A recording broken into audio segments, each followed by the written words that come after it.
Scenes which remind me of your absence pull at the seams of me, carefully stitched patches of healing fray. I am a sea of wetness, blood, tears, spinal fluid that you once swam. For you, my flesh tore, my loveys broke.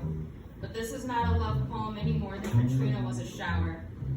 Once skin became a panic room that I could not coax a man out of. I breathed for him. I cracked his ribs, trying to remind his heart its lines.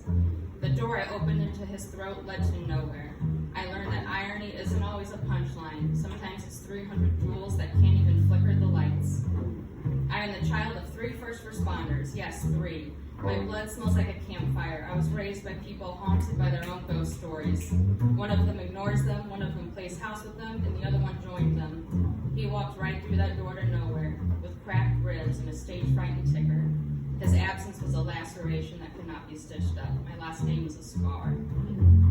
They say that when you put 2 violins in a room together, that if you play the one, then the other will sing back to it.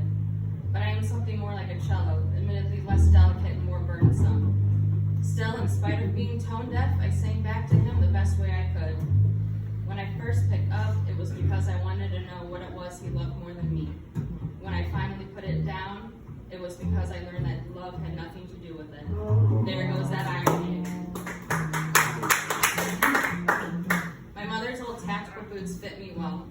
I've applied pressure to the wounds and opened the airways. My blood is a smoky siren that I can only ignore for so long. My first language is the sustainment of life. Sometimes something's got to break in order to keep the show going. My second language is the firing of synapses, my neurons reaching for one another to weave together a cohesive tapestry of everything I've seen. A world like a beautiful mosaic, even the broken parts, even the bits that are still missing, even the bits that I sometimes still write poems to. In every language I've met, all apologies taste like spinal fluid. Today my flesh is healed, my levees are rebuilt, hurricane season has ended, and I've learned to grow around the impact of disaster. I've made good with my ghosts because they give me good stories. Through everything, my heart has never dropped a line, even when I was the only cello in the room.